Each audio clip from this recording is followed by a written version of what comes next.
Alam mo ba, lahat tayo dumadaan sa rejection, sa negosyo, sa love life, sa trabaho, sa opportunities, o kahit saan. Pero ang tanong, paano ba hinahandle ang rejection?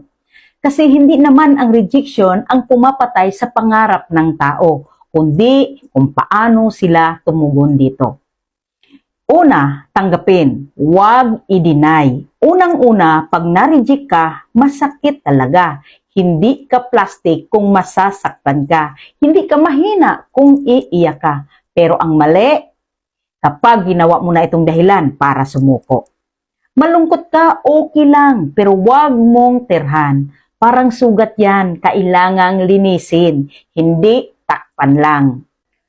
Pangalawa, huwag mong i-take personally lahat. Listen, hindi lahat ng rejection ay dahil sa'yo. Minsan, hindi ka lang swak sa hinahanap nila.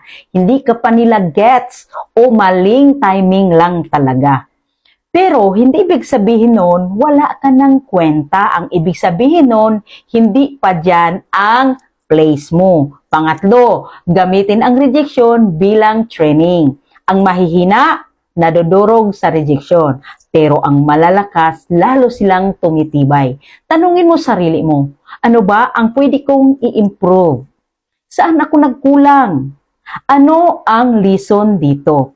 Kasi ang rejection hindi hadlang, kundi training ground yan. Ayusin mo ang mindset mo. Huwag mong sasabihin sa sarili mong, rejected ako, wala akong silbi. Palitan mo ng, rejected ako ngayon, pero mas sinahasa lang ako para sa mas malalaking blessing. Tandaan mo, minsan hindi ka nire-reject ng buhay. Iniredirect ka lang sa mas magandang opportunity. Panglima, bumangon at sumubok ulit. After rejection, may choice ka. Sumuko o subukan ulit.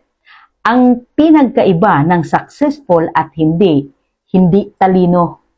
Hindi rin swerte, kundi perseverance. Paulit-ulit silang na-reject, pero hindi sila huminto. Kung na-reject ka man ngayon, hindi yan katapusan ng kwento mo.